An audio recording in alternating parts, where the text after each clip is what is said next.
This booming voice of mine, I didn't realize it wasn't on. So again, let me start by saying good evening and thank you for joining us today. As you all know, Mayor Ginther formed the Columbus Community Advisory Commission as part of his overall comprehensive neighborhood safety strategy. This commission, the 16 of us who are here today, and we are missing one commissioner, brings to the table a wide range of backgrounds and experiences from social services to academics to law enforcement. Our charge was to make concrete, actionable recommendations to further strengthen our division of police to ensure that safety strategies meet our residents' expectations and protect and serve our entire community. We have spent, I think I was just informed, the last 14 months reviewing existing research of respected law enforcement and social justice experts. We have spent countless hours covering subjects, including, but believe me, not limited to, use of force, hiring process and collective bargaining, internal affairs, crisis intervention training, 21st century policing. And I also would like to share with you, because that when we first got started, we had conversations with both individuals in the mayor's office and with the police department on the topics that we wanted covered. And it was a very long list. And then working off of that list over the last 14 months, we did that research and listening to coming from the department and others. And I just want to also say, again, the first session, just a tremendous thank you to each and every one of the commissioners. 14 months, 18 meetings. In addition to that, several months ago, we divided into sort of subgroups, and all the commissioners are going to serve on one of them. So they have spent time in committee meetings working towards recommendations for our final report. Now, at the same time that we've been doing this as a commission, Matrix Consulting has been conducting a safety evaluation that covers work outside of the scope of the commission, but again, looking at the police department. So today, we want to hear from you. Each of you will have 3 minutes to address the commission. Please share with us your name, where you live in the city, and if you are representing an organization. I ask that you keep your comments to subjects relevant to our work, de-escalation, crisis intervention, and implicit bias training, use of force policies, diversity, recruitment and retention, and early intervention and officer wellness programs. So again, I want to thank you for taking the time out of your day to talk with us. But before we move forward, each of the commissioners will introduce themselves to you and give you just a little bit of background about themselves. Again, this time I'll start to my far right.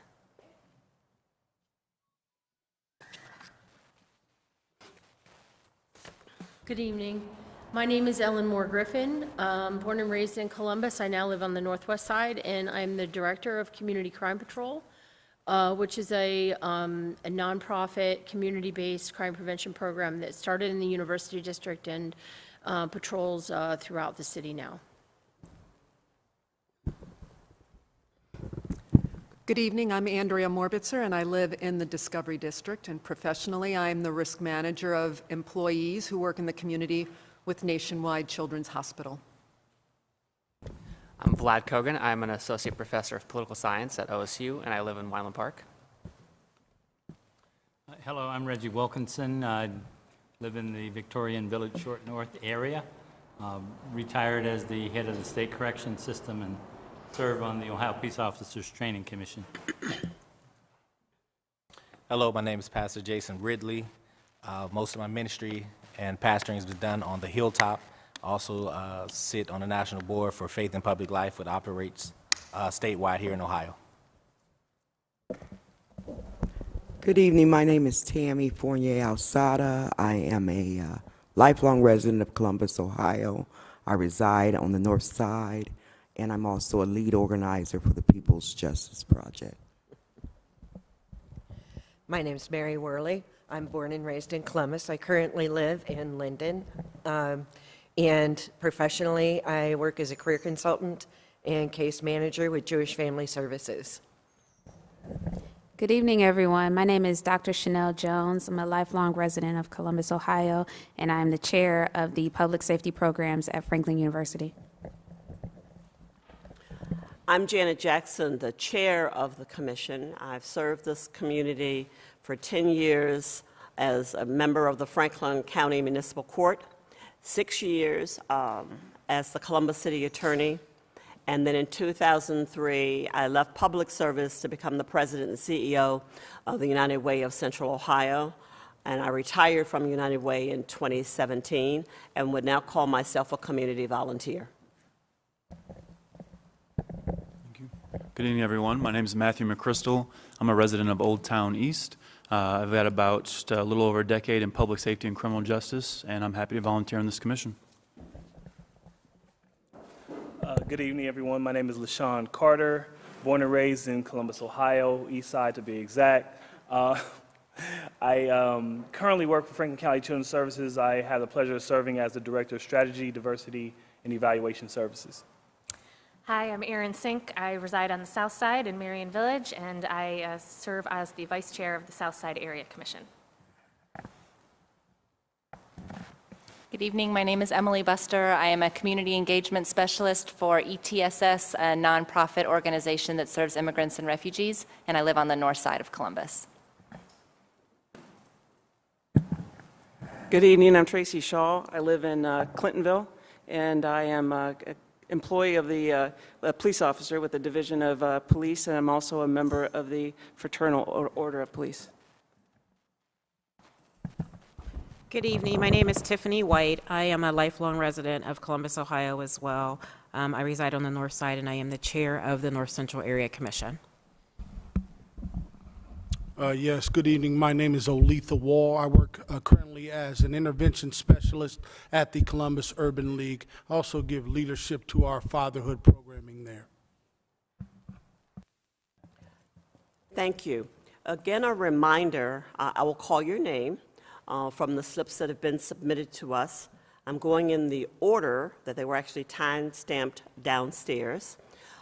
You will come to the podium and please share the information that I requested. Excuse me. You will have 3 minutes. You will be able to see your remaining time on the screen. Excuse me. From earlier, I called 2 names. Megan Basinger and Anna Roller. Thank you. So this is what you're there are 2 names on the list speaking on the same subject. You each can have 3 minutes.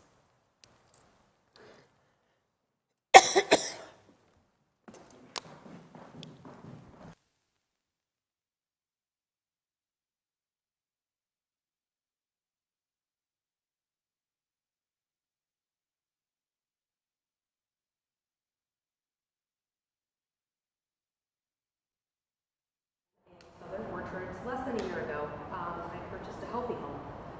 And since I have lived there,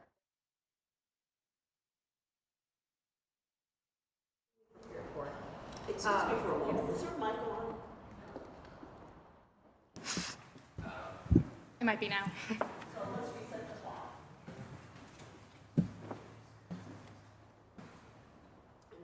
Okay, thank you. My name is Anna Roller. I purchased a home in Southern Orchards almost a year ago.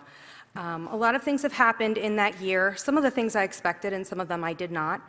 In that time frame, I have called the police, called 311, called 911 multiple times, all for things that I felt were very serious.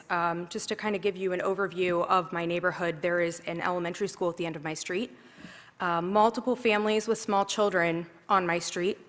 Directly across the street from me, there was an alley with well-known, every police officer I've talked to knows that drugs are being sold there. Every single officer I've talked to says that. But to this day, they're still being sold. Monday, for an example, I called 6 times. Of those 6 times, 1 response. 1 police officer came. This was over a 4-hour time period. People were smoking crack. There was a man with a metal rod going around the neighborhood, beating fences, yelling. I couldn't let my dog out during that time period because of this. The police did actually come when a woman was getting physically assaulted after I did call 911. At that time, the police officer showed up. The woman did say she didn't need help. He got back in his car and left. Did not address the other people. I've never seen anyone get pat down throughout this entire process, which was surprising to me because clearly every time we call, it's because someone is using drugs, is intoxicated. When they are high, they are dangerous. It's not just because they're loud or they're littering, which is also quite a nuisance, but it's because they do violent things as well. My mailbox has been broken, people's houses have been vandalized, things have been stolen. I guess the issue is if this is constantly going on, the police officers know the names of the people. They know where everything's being sold. Why do we keep having to deal with this? It's been almost a year. Most of my neighbors have lived in that neighborhood for almost 4 years. They've all stuck it out. They all take care of their houses. And they all say the same thing. They don't understand why, and it keeps getting worse. And what scares me and what I'm nervous about is what happens if something serious happens and someone seriously gets injured, if the police aren't responding to car accidents, to people getting beat up, to overdoses.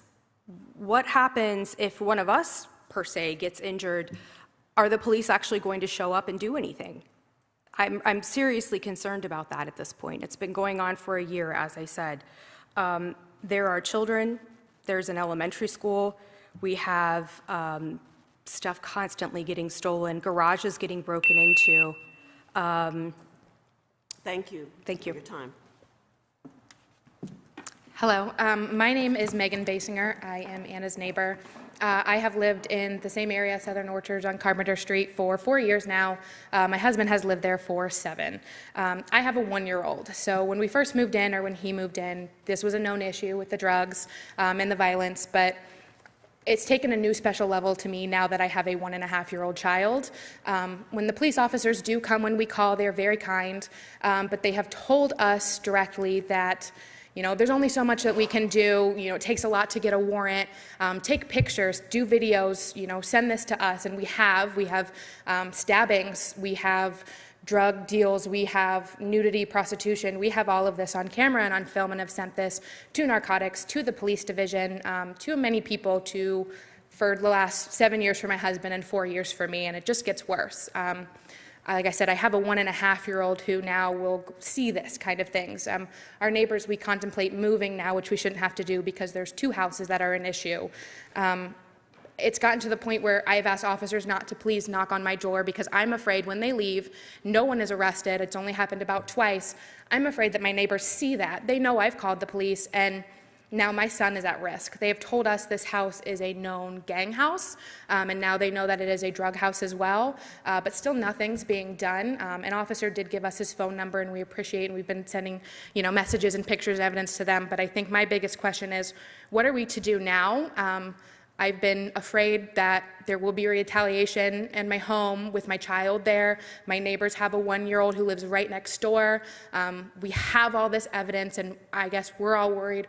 What more should we be doing, and what more can we do as the neighbors without having this option? I had a neighbor knock on my door the other day, and I personally am a gun owner who has mine concealed carry, and I held it in my hand just because I was like, if we answer this door and something happens, my child is upstairs sleeping, I need to be prepared. And that's a scary thought, to know that and to feel that. My neighbors can't sleep at night. They're worried about the neighbors. We've been told it's clearly fentanyl. I don't even know what that is, to be honest with you, but they said that's pretty bad, almost as bad as it can get. And when it's clear that this is a known issue, why isn't it being taken care of, and what action can the police do, and what can we do? What more could we possibly do to help protect our families and each other and our children, which is the most important thing, obviously, to me, is to protect our babies in the area, the school in our area, and, of course, all of us. Thank you. Excuse me, I had a quick follow-up Of course. question. I heard, I believe both of you say that you have sent video, sounds like video and other evidence to Yes. the police. Has anyone followed up with you in regard to that evidence? A couple times, not really. Narcotics never have. We went to what we thought was narcotics. Apparently, no one's allowed to know where that is. They gave us an email address of someone specifically and a phone number, and we've called and we've sent videos, but narcotics has never followed up. We just, about a month or two ago, got an officer's phone number who's, thanked us and has been, he tells us the names and he tells us what's going on, but no one's ever followed up. We had people in the back of my yard that they said, well, unless we know who exactly they are, we can't do anything with this. The other stuff that we've sent, we haven't had an email reply, we haven't had a text reply, we haven't had a call reply. It's all been left that we don't even know if people are receiving these at this point because we haven't gotten that yet. Thank you. Thank you. Donnie Dawson.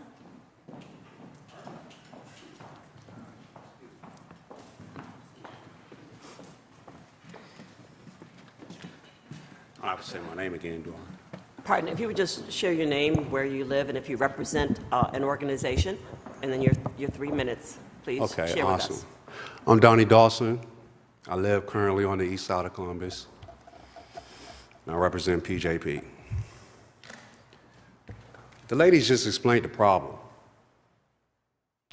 From our last police chief, they asked me what we want from the new police chief. They just explained the problem. The police are unaccountable. Ruck shot all day long in the streets. Pull up off the freeway, what's the first thing I see? The police.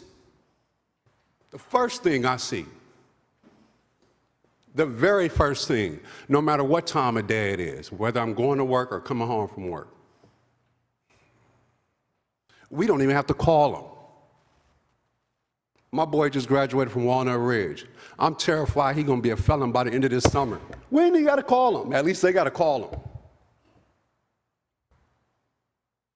They ain't doing nothing for us. The police department today is not doing anything for anybody. They're not even from this city. Y'all hiring folks who aren't even from this city to police me. If I came up on your boy 3 counties over and said, get in my car, why you out here? That don't even make sense. It's unrealistic and unhumanistic. It doesn't even make sense. 3 minutes? I really don't even need 3 minutes because we all know that the police department here in the city of Columbus ain't doing their job. They're not doing their job. I don't know whose job they're doing. Only thing they're protecting is the construction workers. They ain't doing their job. Just told the man. I don't see the fire department driving around my streets looking for fires. Why do I see the police department driving around my streets looking for criminals? They're not doing their job. I'm almost 50 years old and I still got to live in fear of being labeled a felon for nothing. Waiting for that moment for this crooked cop from Plain City to put something on me. These people aren't doing their job. That's what I suggest y'all tell the police chief. Your dudes ain't doing their job. Give y'all 25 more seconds of the police department not doing their job.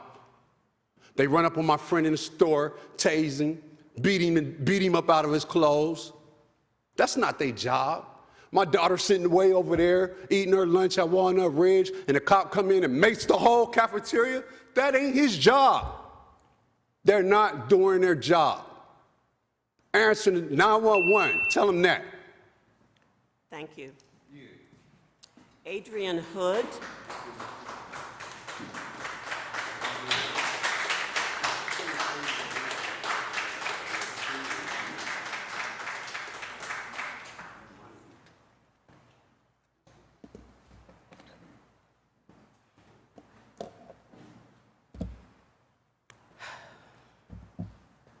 Good evening. Good evening. My name is Adrian Hood. I live on the north end of Columbus. Can y'all hear me? I live on the north end of Columbus, and I am here this evening to talk about 4 points. On the eve of my son being killed by 2 Columbus police officers, I stand here. Disappointed in the information that I've learned since I've had to deal with Columbus Police Department. Number one would be Department of Justice coming in 1999, 2000, finding that Columbus Police Department was guilty of racial profiling. And instead of things being done to make changes within this department, from what I have learned, our city attorney and others fought against that. I have a huge issue with that, because that brings me to my second point of de-escalation. And maybe if things had been changed 20 years ago, we would have a de-escalating system in place where people who are having mental crisis emergencies would not be getting stomped out by the police to the point of them losing their life. If we had de-escalation tactics and the police officers were following policies, maybe my son and others would still be here if they would just follow policy. Training is necessary. It's no longer optional. It's necessary. They shouldn't get to choose which courses they want to sign up for to attend each year or not. It should be required of every single police officer. I don't care what position they are holding. It should be necessary. And the last thing that has become a passion of mine and I will continue to fight for is mandatory drug testing for police officers when they have been involved in a shooting. There is so much concern about the quote-unquote suspect and what was in their system and where their mind was and things of that nature, but I haven't heard yet what was the mindset of a police officer. And I'm not talking about just illicit drugs, I'm talking steroids and everything else. Where was their mindset? I only got 3 minutes. I thank y'all for y'all's time. Thank you. Ms. Hood, and on behalf of all the commissioners, I think I can speak for them in saying we are sorry for the loss of your son. And we are committed, I can speak for everybody, we're committed to doing whatever we can do to make sure that we get to some recommendations. Thank you for your testimony. Appreciate it. Thank you. Esther Flores?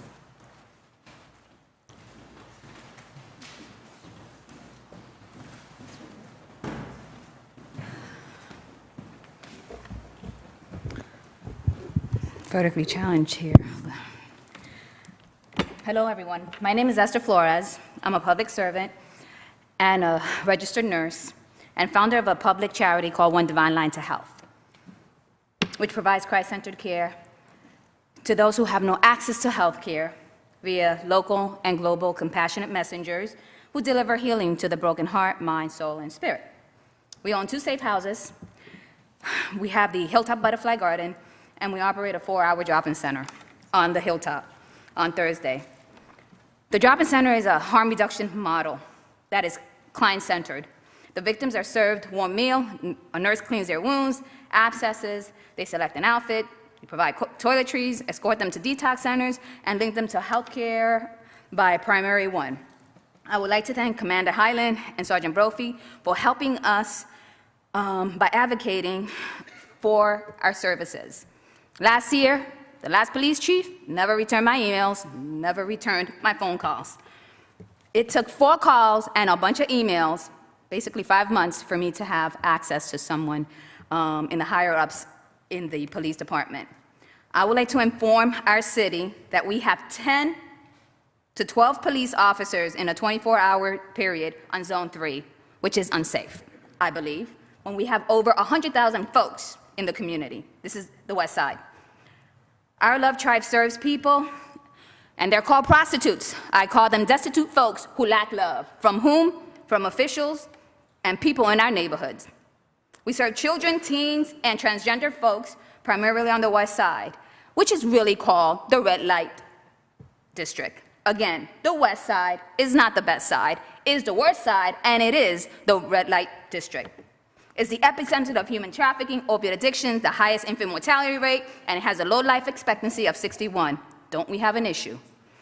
Our organization served, in 4 hours last year, 1,250 females. You don't have those numbers. 12 transgender folks, and 50 children. We had 15 deaths, and 9 of them were reported by our girls that they were shot, they were killed by cops. On a good note, we had 8 women who are sober.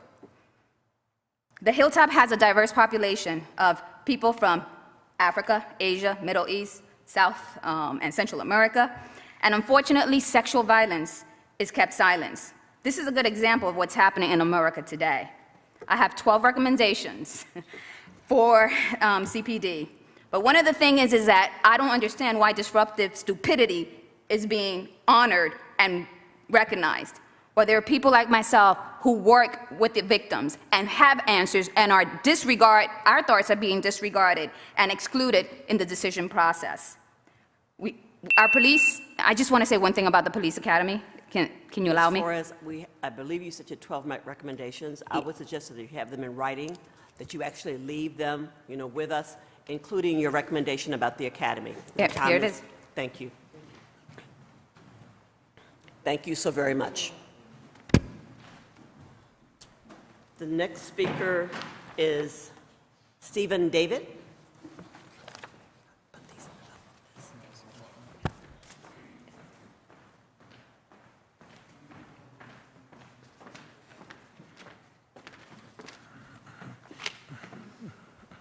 Chair Jackson and members of the Safety Advisory Commission, thank you for giving me the opportunity to testify before you today. My name is Stephen David. I'm a social worker, and I live on the south side of Marion Village. Every morning when I walk my dog, I resolve to pick up one piece of litter from the streets of my neighborhood. This practice took on a different meaning for me the last time that I did a ride-along with Columbus Police in the 13th Precinct where I live. I was with a group of 4 officers when they stopped a car on South High Street, and after searching the vehicle, the officer that I was with removed his latex gloves and simply discarded them on the curb. That moment has stuck with me as it spoke to me about his perception of our neighborhood, one that he drives 45 minutes in every evening to police. Coming from his suburban home into Reeb-Hosack, it is little surprise to me that he found it acceptable to discard his gloves like litter in my neighborhood. Now, this is obviously an insignificant incident in the context of our conversation here. But now when I walk my dog in the morning and I come across a pair of discarded blue gloves, my mind is taken to the bigger issue.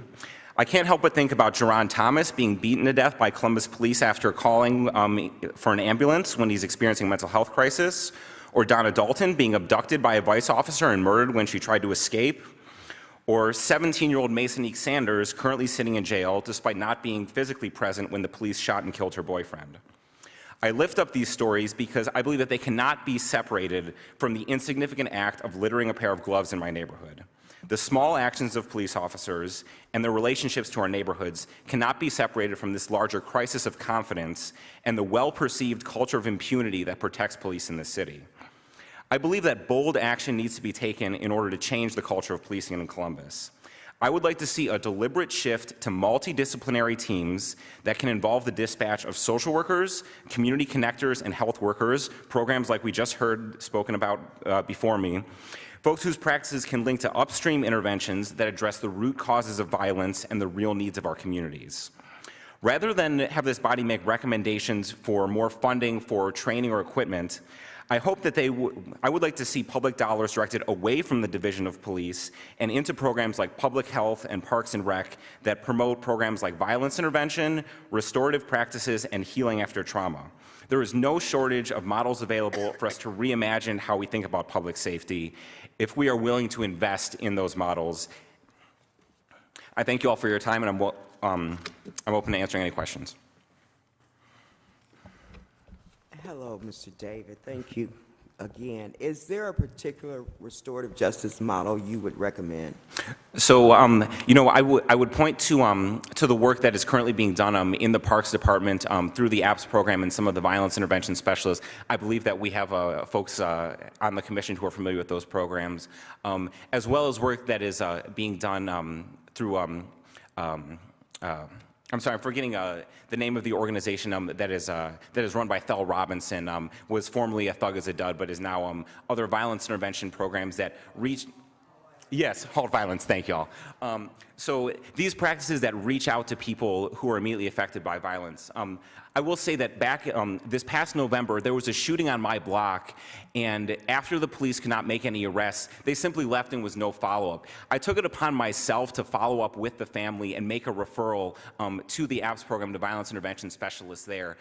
There's the capacity to actually intervene with at-risk youth, especially who are tied up in these cycles of retribution that are the root cause of a lot of the violence we see in our neighborhoods, but we're not making the investment in those programs like we are in the other policing strategies. Thank you very much. Cool, thank you.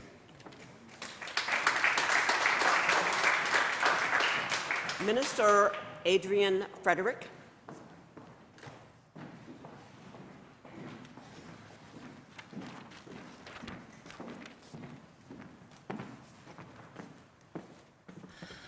Good evening. Good evening. Adrienne Frederic, minister at New Covenant Believers Church. I'm here on behalf of Bishop Howard Tillman. I'm also attorney Adrienne Frederic as well. I'm here because we are very concerned about the citizen and police interactions in our community. We believe that there are real steps that are meaningful that should be taken that really impact the lives of those in our neighborhoods. In particular, de-escalation matters, or de-escalation matters should be taken because there are many vulnerable populations at risk. So whether it is mental health, whether it is because you are an inner city youth with a different socioeconomic background, they still matter. And what we're finding is that the police are not taking all of the tools that are available to them in order to properly bring down the level of what will now become something significant and really alter the life of those that they come in contact with. So increased resources towards training and really alternative violence prevention strategies really should be sought out instead of just what is currently being brought forward. Further, what we're seeing is that there could be a real opportunity between the Bar Association and the police for street law, that maybe there should be police participation as well. So it's not just good enough for me as counsel to say to a group of teenagers, here's the things to do when you get stopped. But what if there is a police officer there as well that says, these are the reasonable expectations we have for you to actually obey in those interactions, right? There should be buy-in from both the police as well as from the legal system so that all parties are actually at the table, and so this isn't some sort of adversarial environment, right?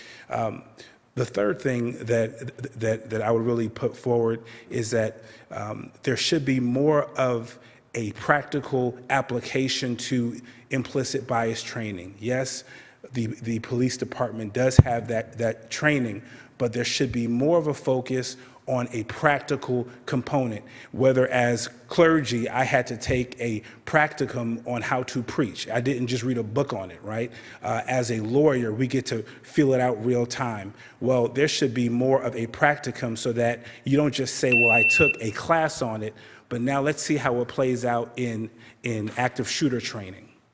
Thank you very much. Thank you for your time. suggestions. Thank you.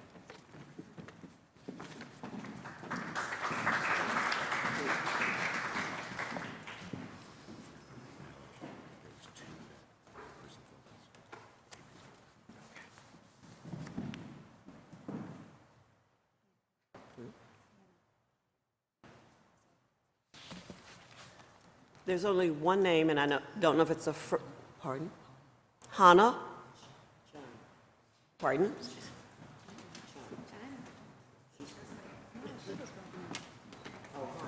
Hana.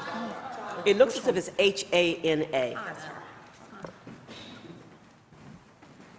Thank you. Mm-hmm. You're welcome. Before you begin the clock, can I just say something? You have 3 minutes, ma'am. That's fine. Before you begin the clock, I'm going to say this, though. I really feel that it's quite disrespectful that you're allotting 3 minutes for community members to relive their trauma by the hands of the police, especially when those same police officers do not take less than 3 minutes to decide if you are able to live or die. It's really disrespectful. So anyone that knows me knows that I am, excuse me, I'm no stranger to excessive force and brutality by the hands of the police department. I'm an organizer with the People's Justice Project and founder of Columbus Community Cop Watch.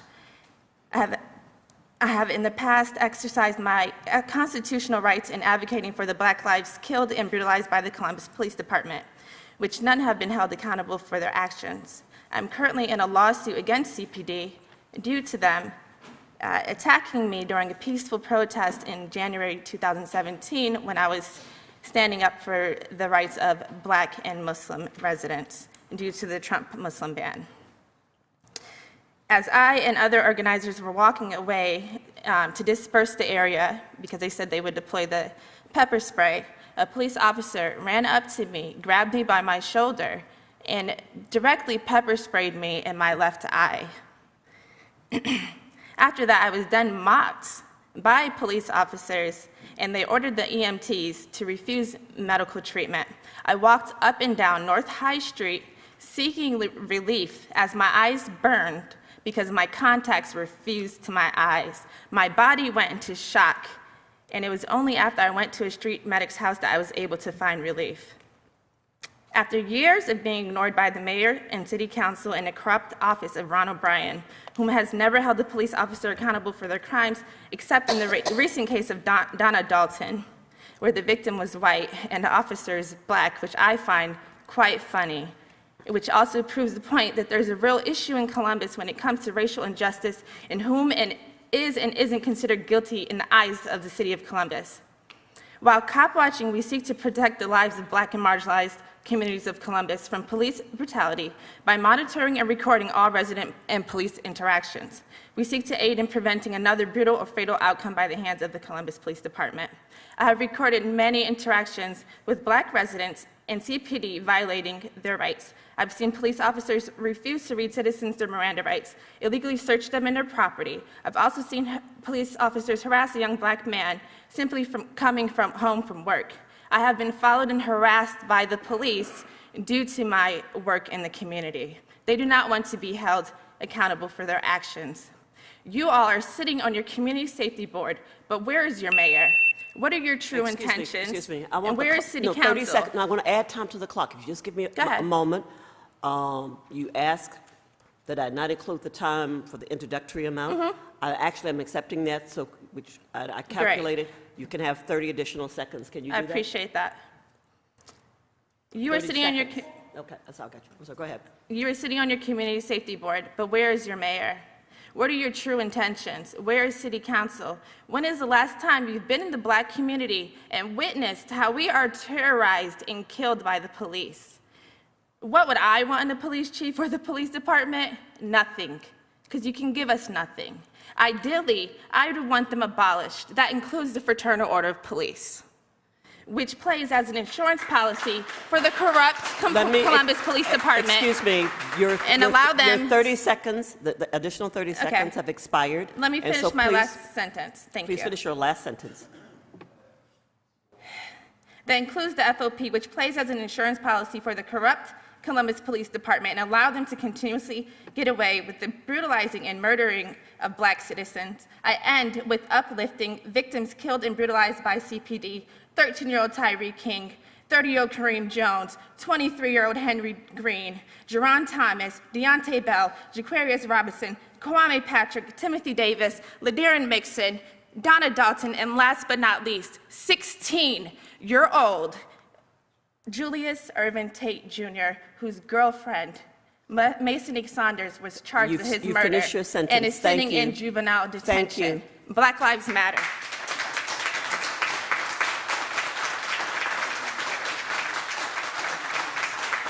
Dale Phillips.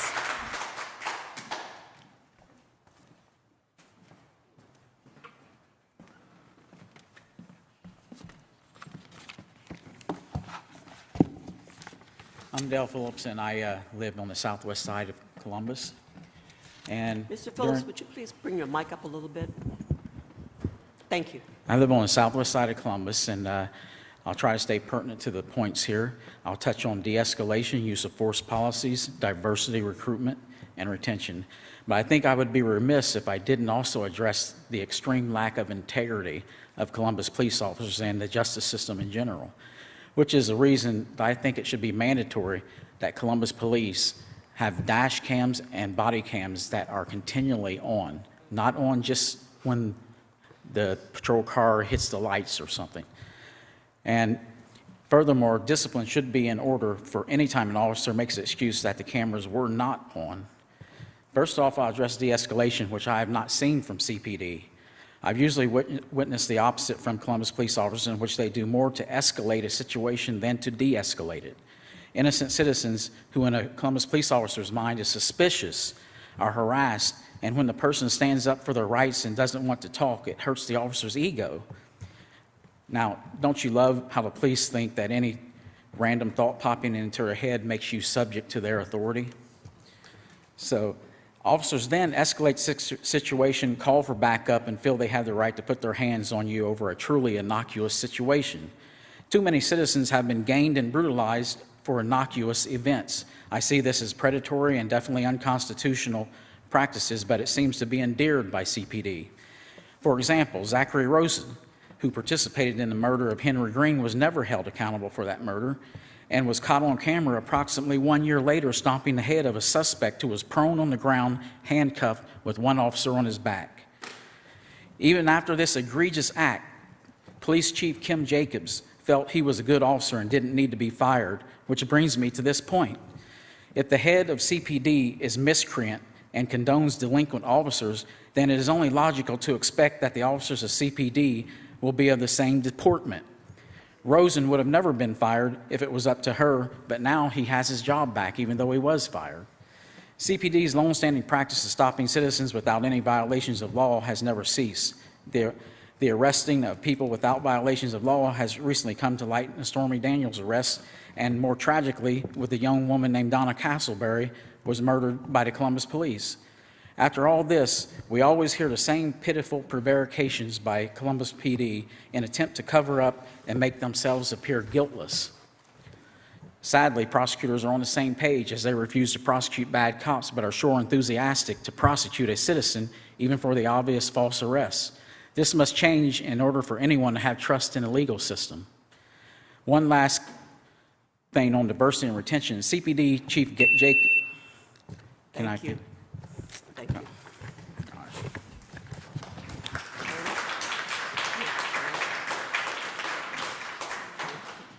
China Wiley.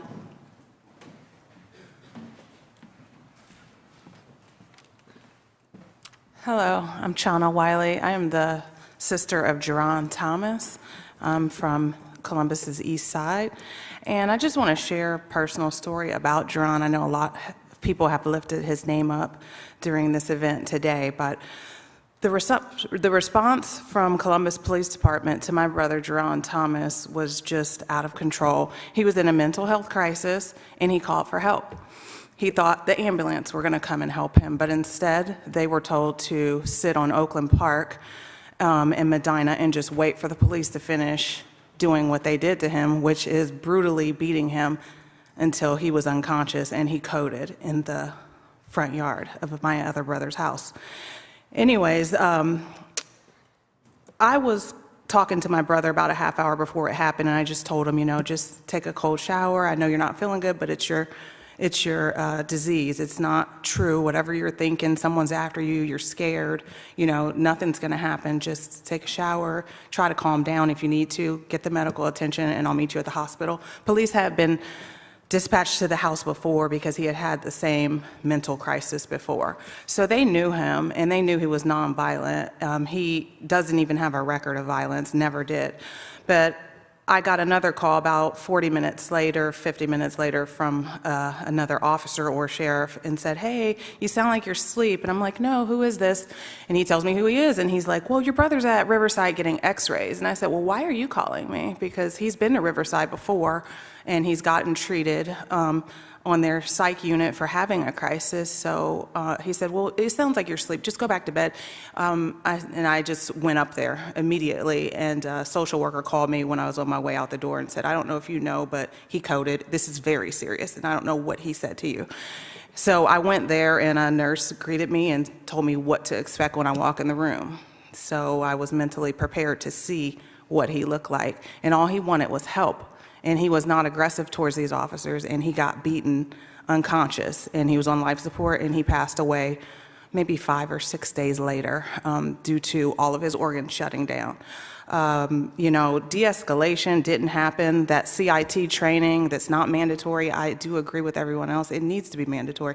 When I see an officer and I see the CIT badge on him, I do feel proud. I'm like, okay, well, he's doing it. Why can't everyone else do it? Whether he applies it when he's out in the field, I don't know. But another point is I called the precinct and whoever was in charge at the precinct that dispatched the officers to the call of my brother, and he told me that boy's not hurt, there's nothing wrong with him, he was hurt before he came out the house, and he treated me as if I was a criminal and I was lying and I just wanted answers. So after going back and forth with him, I said, well, let me know what's my next step before I get off the phone. What do I do next? Are you guys gonna contact me or do I contact you as I'm looking at my brother? And the last thing he told me is nobody cares, and he hung up the phone. And that's coming from the top. Thank you for sharing your story with us. Thank you.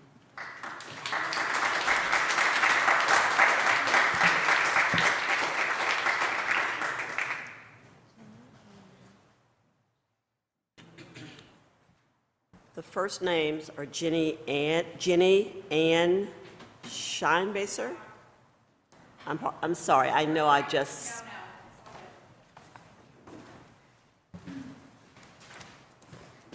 Could you please pronounce your last name and spell it for us? Sure. It's Scheinbach. Thank you. You're welcome. Thanks. My name is Jenny Chambach. I live in North Linden. I'm a business owner here in Columbus. Oops. Members of the commission, thank you. I just became aware that Columbus City Council signed another police contract. I knew it was up. I'm surprised that I didn't realize that it had already been signed. It continues to leave Columbus residents at risk at the hands of a corrupt police department. Abuse of the system by Columbus Police is a problem, and there are plenty of statistics and cases to prove it besides Vice being disbanded. 3 minutes, so I don't have time, but to take just 2 other examples, in 2017, black drivers were 50.4% of all drivers pulled over by CDP, even though only 27.8% of Columbus residents are black. And according to data found on Mapping Police Violence, 75% of people killed by Columbus Police from 2013 through June 2017 were black. The contract, as it was recently ratified, still encourages officer abuse and lack of accountability, and frankly, I'm not sure how council and the mayor continue to sign contracts that discourage officer accountability. This not only harms the citizens and communities of Columbus and disproportionately black people, it also harms the police department and the city as a whole. We must insist the following policies are in future contracts before ratifying. All are reasonable and exist in contracts nationwide. Where it applies, I've noted sections of the previous contract. But first a few things not addressed in the contract that should be. Implicit, as many people noted today, implicit bias and de-escalation training along with CIT should be prioritized, rewarded, and even mandated. All of us have biases. Few of us have the life and death power and weaponry officers have. Regarding de-escalation, the first goal of officers in safeguarding the public should always be attempting to calm tense situations rather than ramping them up and even provoking them. When being investigated, officers mustn't be given 24 hours before they're questioned, that's section 82A2. To assure accurate reporting, officers need interviewed within hours of any altercation. And they should be drug tested immediately as a matter of course. It is unconscionable that the current contract can be used as a shield from drug and alcohol testing, even in cases where citizens have been seriously injured or killed. That's section 17.5A. Witnesses to complaints against officers need their identities protected so folks can feel safe exposing officer misconduct. It makes sense that officers receive details about complaints filed against them, that's section 8.3D, but they should not have preliminary access to names and addresses of their accusers and witnesses, creating a climate of intimidation and discouraging reporting.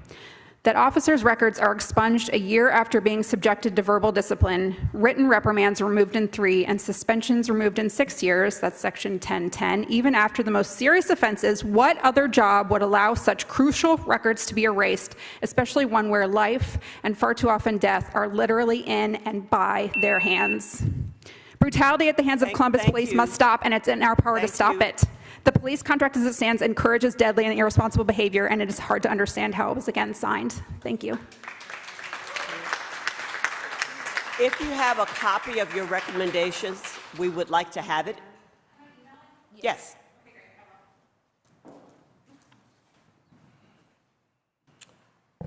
Laura Downing. Laura Downing. Is that you? Are you Laura? Okay.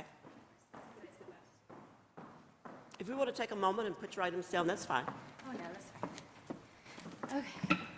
I'm Laura Downing.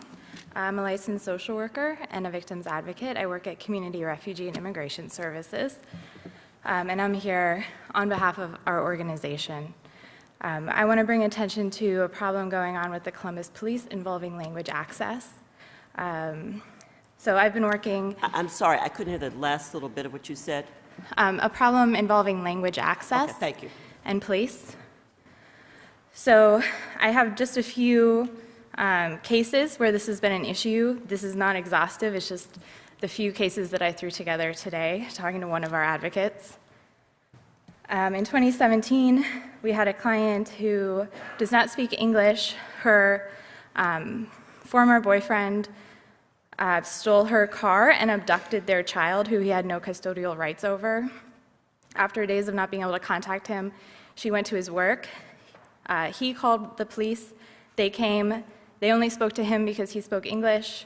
They escorted her off the premises of where he worked without ever giving her a chance to speak to them. In 2017, a client was experiencing abuse from her spouse who speaks English. He was beating her and pointing a gun at her. She called 911. They came. Again, they only spoke to him, who spoke English, and then they left. He did not tell them that he was beating her or threatening her with a gun. We had another client who called the police to report her missing 14-year-old daughter. The police came. They said, "You don't speak English. I don't speak Spanish. Like, sorry." And then that daughter is still missing over a year later. Again, that same person tried to call the police to make a related report. They used her 11-year-old daughter to interpret the entire report. Again, I came with her to the police department to correct a lot of the misinformation they had in the daughter's report. They used a so-called bilingual speaking officer who was not bilingual. He had about as much Spanish as I do from taking 2 years of Spanish in high school 10 years ago, about 10. In 2019, we had Columbus Police accompany Children's Services to remove children from a home. They put the kids in the car and left without ever using interpretation or explaining what was going on to the mother. In 2019, we had a client who was being stalked by her ex at her children's school and at her house. She called the police, and the police used her 12-year-old daughter to report, basically requiring that daughter to help make a police report against her own dad. Someone who the police work with often, who is sort of a bystander that helps with interpretation, was recently beaten almost to death by a group of people that think he works with the police because he's been kind enough to help interpret, although he's not a qualified interpreter. Thank you so much. Thank you.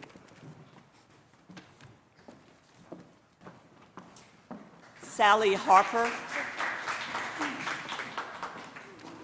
This stand is taller than I am, so I'm going to kind of move to the side.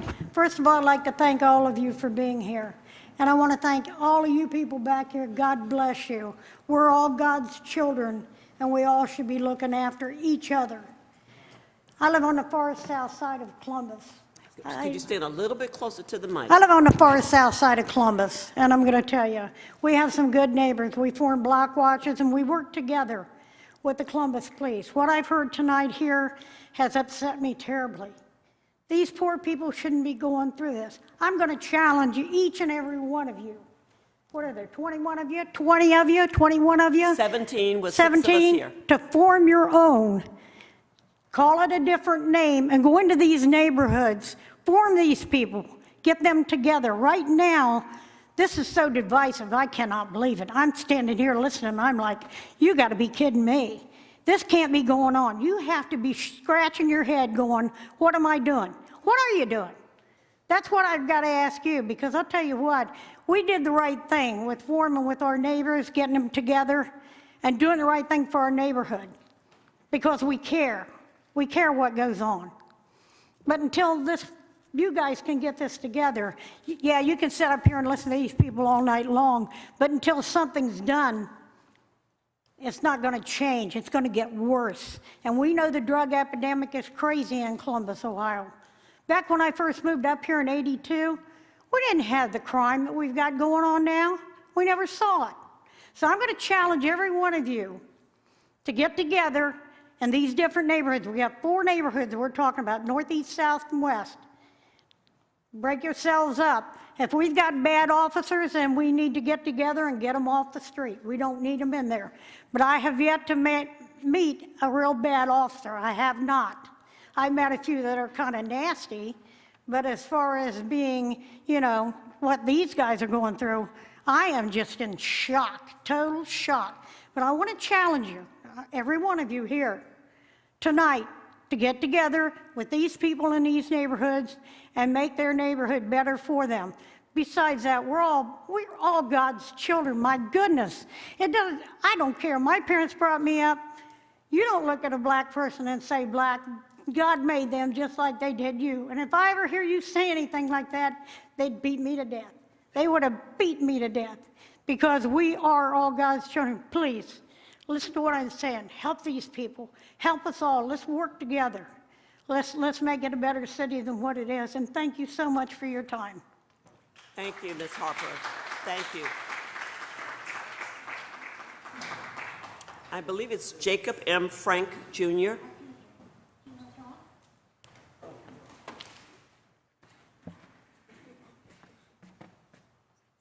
Hi, I'm Jacob M. Frank, Jr.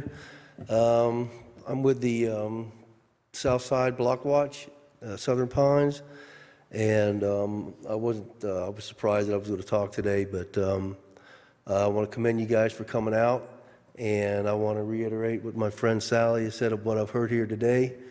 We can't let a few bad apples spoil the whole bunch, so I appreciate if you guys would look into that, and with the police force and the problems that they're having.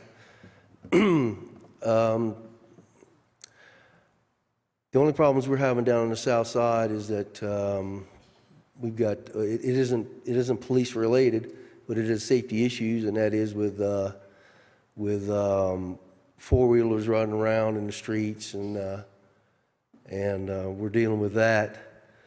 But other than that, I really don't have anything to say.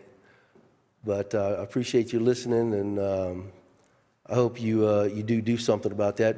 And getting back with what she said, Sally, as you breaking up and maybe going into these communities and just being seen, walking around, get your staff out there, boots on the ground, look around, kick the tires, and meet some of these folk. And then they'll spread the word that you were down there, they saw you, they met you, and you can get a better community going and move forward in this town.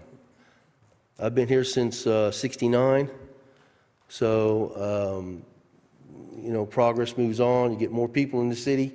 Columbus is growing, And with that comes the good and the bad, and that is what we're dealing with here today as far as safety goes. So that's basically all I have to say, and if I'm open for questions, if you'd like to ask anything about the South Side. And I support Andy Ginther, the mayor, and I wish him best, and I wish you best, and I hope all these people here today will hope to see you within the next month or two on the streets in a community active situation, and thank you. Thank you, sir.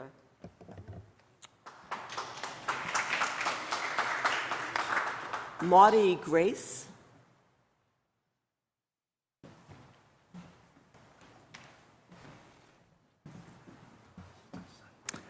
Good evening.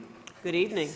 My name is Maudie Grace, and I'm one of the Southside Area Commissioners. I'm also the president of the Deschler Park Civic Association. I'm here about the association. I've had two people talk to me about issues they have with the police department. One of them is my neighbor. He was struck very forcefully in the back as he was turning into his driveway. She hit him so hard that the front end of her car is laying in the street. He takes off after her, get her license number and everything, and this is around 4 or 5 o'clock in the afternoon. They called me and tell me that the police showed up at 11 o'clock at night and told them, because it's a man and a wife, that there was nothing they could do, that they had 5 officers that deal with hit skip, and until they ran across these people, there was nothing they could do, but they would put out a warrant for that person, and that if he needed to get his truck fixed, that he needed to pay the $500 deductible. And I think that with that type of I don't want to call it an attitude, because there needs to be some law, and that's why people aren't buying auto insurance, because they know they can get away with this type of behavior. The other issue, the lady was on Lockbourne, and she was taking her grandchildren to the bus stop. She got hit. There's no crosswalks there, but they gave her the ticket, and she got a brain bleed, all kind of stuff. They said the girl was going 35. How did they know how fast she was going? Those are the questions I have that I'd like answered. And I'd like to see something done to slow the people down, because on my street alone, there's buses that pick up our youth, and the people are going so fast until it's not safe. So those are the issues that I have, because, and I myself have called the regular police department and didn't get any answer. I called 911 and was told to hold. Thank you. I have one question. Ms. Grace? I'm sorry. Your second story, I just want to be clear, the second story, a pedestrian was struck? Yes. A grandmother of 61.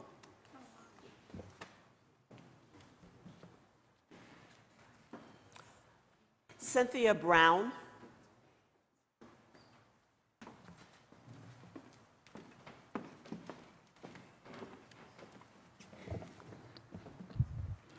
Hello, my name is Cynthia Brown, and I am the chair to de-escalate Ohio and protect our stolen treasures. I am here for two things today. In 2017, my nephew, Kareem Jones, was killed by Columbus police. He responded to little kids outside throwing rocks. When he went outside, he encountered Officer Jones and Johnson. In daylight, remind you. So Kareem turned to walk away from the officers. The officers, in turn, shot him twice in his face, in his back rather, in his face and his neck. 3 days later, he died from his wounds. At no time did they give Kareem first aid. They let him just bled out. They didn't get him no help. So I started Protect Our Stolen Treasures because Kareem was one of the 820 citizens killed by police in the state of Ohio since 2000. Our chapter is a public policy chapter. We are based on de-escalation, accountability, and transparency. We have joined the state of California, Washington, Tennessee, other states where the grassroots organizations are taking the fight to their representatives. And that's what we're doing here. We want each and every one of you, you listen to all these people talk about de-escalations. If the officers are trained, we would have less killings in our cities. Also, they should have mandatory mental health counseling because I'll tell you what, the numbers are mental health people are like 16 times likely to be killed by police. Columbus is #1 for killing Black Americans, especially African American men. With that being said today, I just want to make you all think about de-escalation, accountability, and transparency. Because we have to adopt these policies that other states are adopting to make saving human lives. I'll put it like that. We should all be about saving human lives. The lady said we're all children of God. Yes, we are. With that being said, if there's any questions, I want to thank you all here today for listening to my testimony. If you have any additional questions, I would like to answer them. Thank you for coming and sharing with us today. Okay.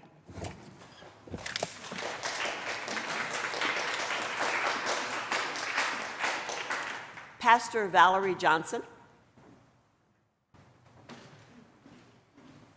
See movement? Oh, okay. So good to see.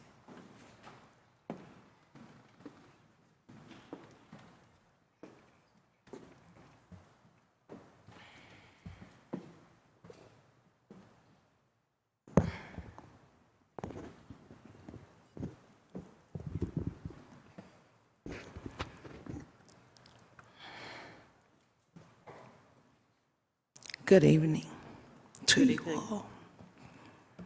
I come today, I'm Timothy Davis' mom. I'm coming not only on my son's behalf, but on my behalf. I was assaulted by an officer April the 19th. April the 29th, forgive me, between 1:30 and 3 o'clock a.m. As you can see, I'm limping. I filed for the recordings of this assault, this sexual assault, because he kept trying to make me suck his penis, which we tussled, him and I. Another officer came up behind me, and that is why my leg is like it is. If you can see, because he had kicked me and kicked me and kicked me till I went down. They began to beat me. I came to you guys, and I filed this in downtown. I filed May 11th for the recordings of all of this. But 10 days after all of this happened, they told me that for some reason, everything has been deleted. I have no understanding of that. I have no understanding of. I filed for a judgment for my son March 1st. Before this incident happened with Timothy getting beat. September the 1st, you guys said that you caught him in a store. That's not true, sweetheart. I have everything. I have everything, Jesus. I have every text. How y'all set my son up. How y'all tried to send him to an abandoned house. I have everything. I have the video of me standing down there, and I'm asking you guys to let me see my child. You told me I could see him in a few minutes after everything get wrapped up. But God had already told me that my son was brought in there unconscious. I don't listen to man, I follow God. So when I stood there, I got the video. When you came out to tell me that y'all was going to arrest me for trespassing because y'all knew that my son was back there unconscious, butt naked. So what I want to ask you guys is, what did they do with my son while he was naked? Did y'all ever wonder and ask yourself that? The same way that they have been harassing me in the car. Y'all better look up something. Already in the file with Internal Affairs, they investigating.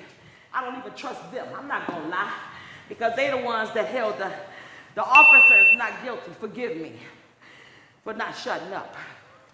But something got to be done. They're not just harming the men now. They're harming us women. And they're doing it secretly. Pastor, may I ask, have you filed charges? I filed everything that I could. Nobody is believing what I say because there's no video. I don't give a hell how y'all find it. Find them videos. Please, I beg of you guys. Because once you see the videos and what they did to me, you would know that's not right. I'm begging you on everything that I love. Please, I got the paperwork. So you said you found the open records request and they said the video is deleted? The videos was deleted. 10 days after the piece of help me. 10 days after he took me by my neck and kept trying to make me suck his penis. 10 days after all this happened, after they took my identification in my purse, and it's on the video how they dumped it in the sewer and told me to crawl down there like the rat I am. 10 days after all this happened, where's them videos? I want to see them videos. Pastor, thank you for your coming down. Thank you. I have a quick follow-up question. Were you able to get a copy of the police statement or report from that particular night you're describing? Internal Affairs has it all. The same questions they told me, they took me down there, they had me to react. Everything 3 times. The officer told me she got to be telling the truth because she ain't missed a beat. But then they gonna come back to tell me there's nothing that y'all can do because all the videos have been deleted 10 days after they physically and tried to sexually assault me. Find them videos. Thank you, Begging. Pastor. Thank you.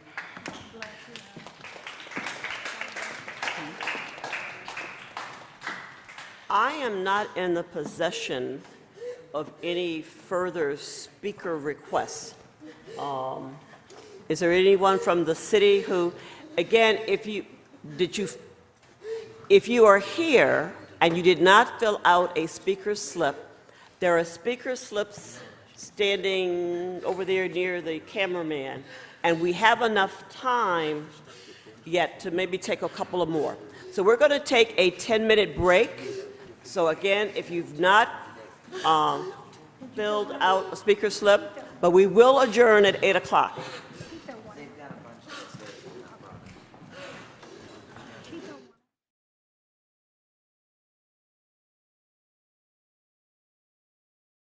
Again, good evening. We're going to reconvene. Kayla Merchant. Kayla Merchant.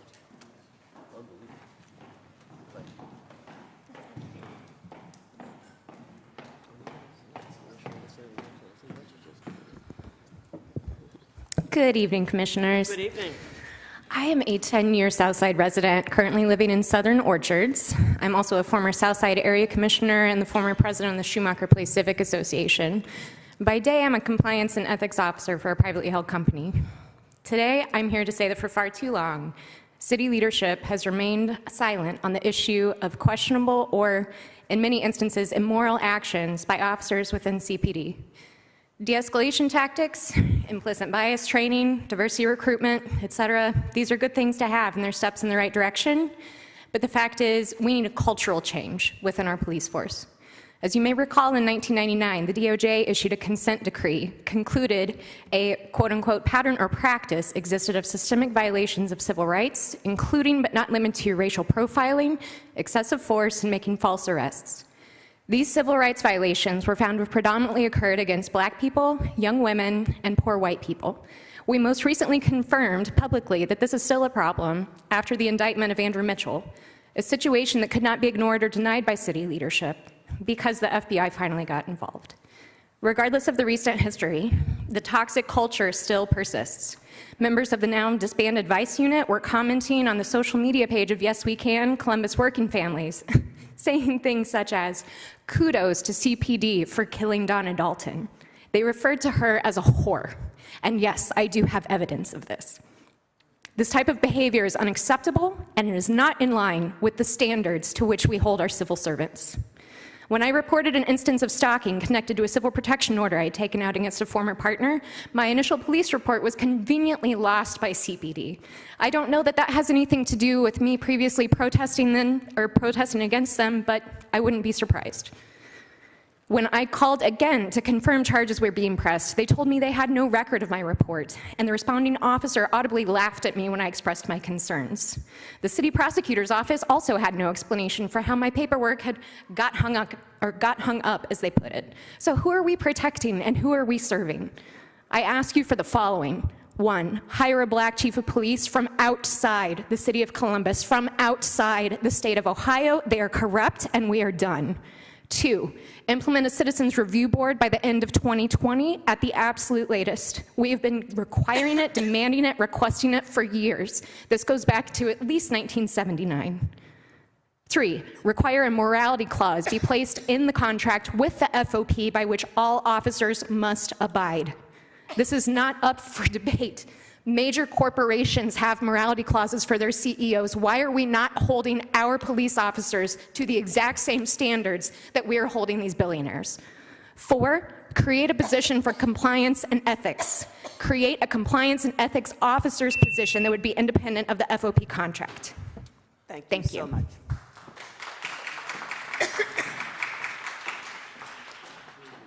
I apologize to our earlier group about the cough. I have acid reflux, and it causes that cough. I am so sorry to interrupt your testimony and the proceedings, but unfortunately, I just can't help it. A lot of water and a lot of cough drops up here today. Becky Walcott. Thank you so much. My name is Becky Walcott. I have coordinated the Far South Columbus Block Watch we will celebrate our 9th anniversary this July. Again, I'd like to thank all of you for giving this opportunity to all of us. First of all, what I want to say is that I came with my issues, and after hearing several testimonies tonight, I almost feel like mine pale by comparison. However, working with my community, working with many, many city leaders, and certainly the Columbus Police Department, as well as Franklin County Sheriff's Office, what I came here tonight to talk about is a cohesive plan for public safety. And that is what I see that we lack when we make decisions, when we spend millions and millions of dollars. To give you one example, the most dangerous piece of property in my community is the elementary school that cost our taxpayers $15 million, because we will not consider better security for that building. We also will not, we can't get an officer to respond when somebody is peering in the window at 12 o'clock at night. We have, Mr. Jacobs brought this up, that we have folks destroying public property with quads. And police officers apparently decide on their own that while it is an infraction of the law, it is breaking the law to operate these vehicles, they will decide if this individual will be cited or not.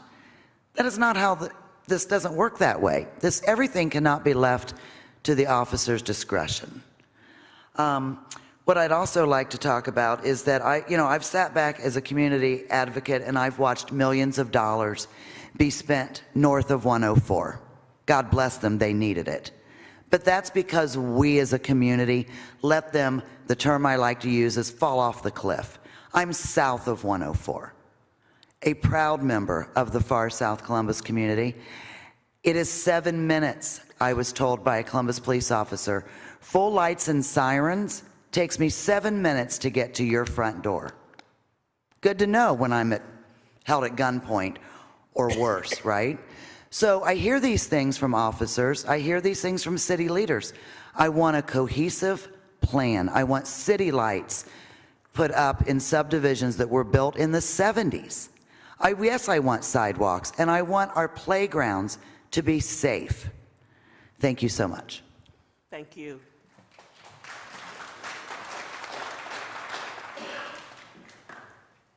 Miguel Tucker?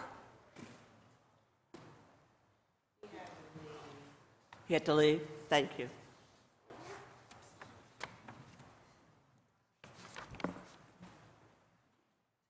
Xavier Barca?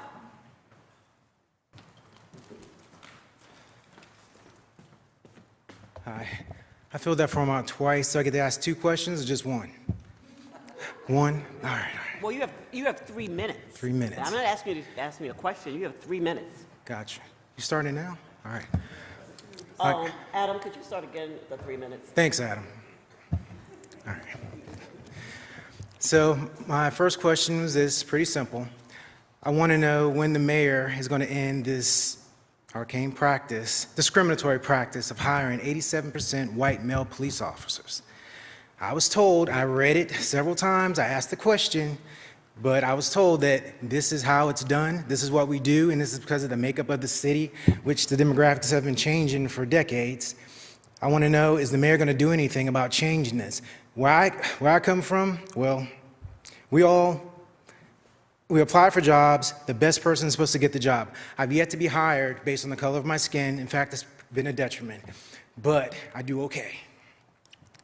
White male police officers, they have 87%. For those of you all who don't like the numbers, I didn't like them either.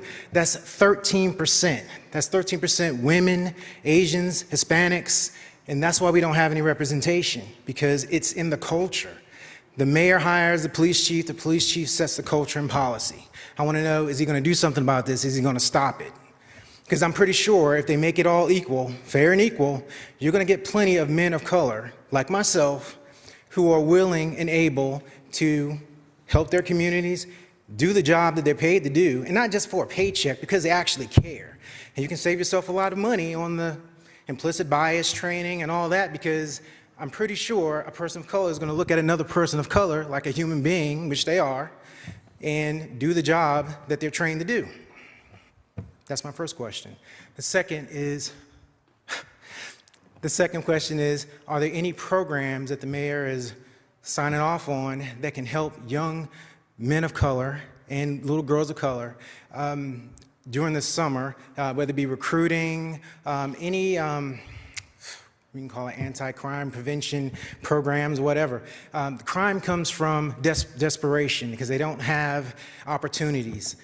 This might shock you to know, but people of color don't have the same opportunities as white people, and that's why they commit crimes.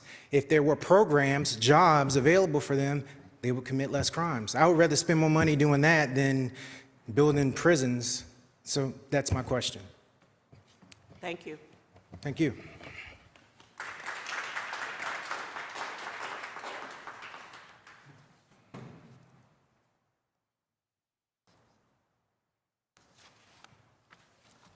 Carla Carey.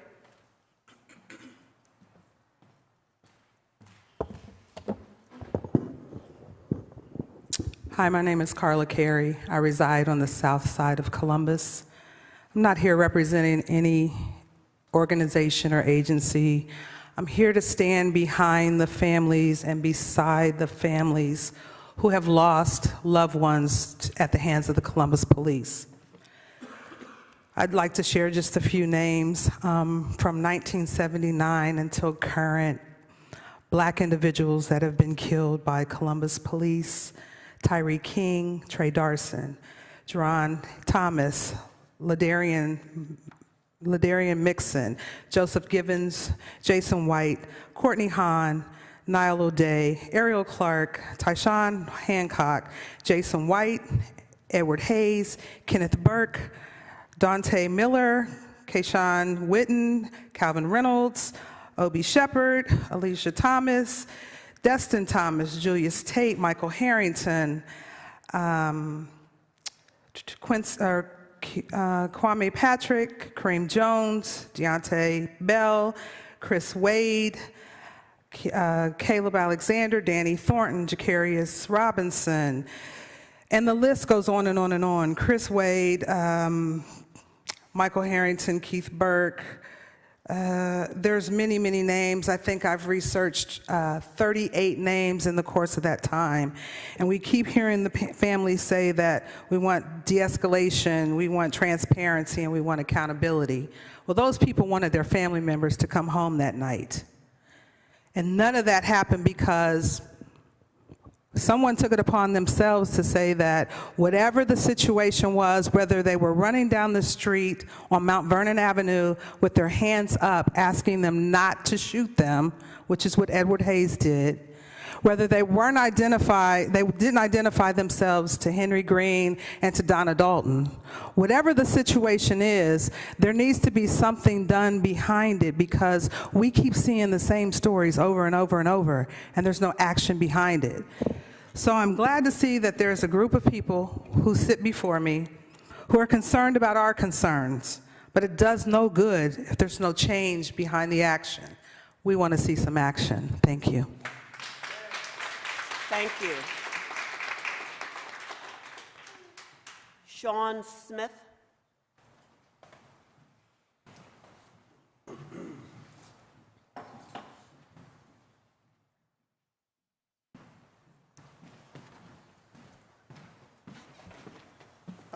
Hello. I kind of didn't come prepared with anything. I just randomly saw this on Facebook of all places. But I've lived in Columbus my whole life, and just hearing all these stories, it kind of makes me see, unfortunately, how fortunate I've been in my altercations with the police, because when I was younger, I was pulled over with my brother, my, at the time, girlfriend, and his daughter.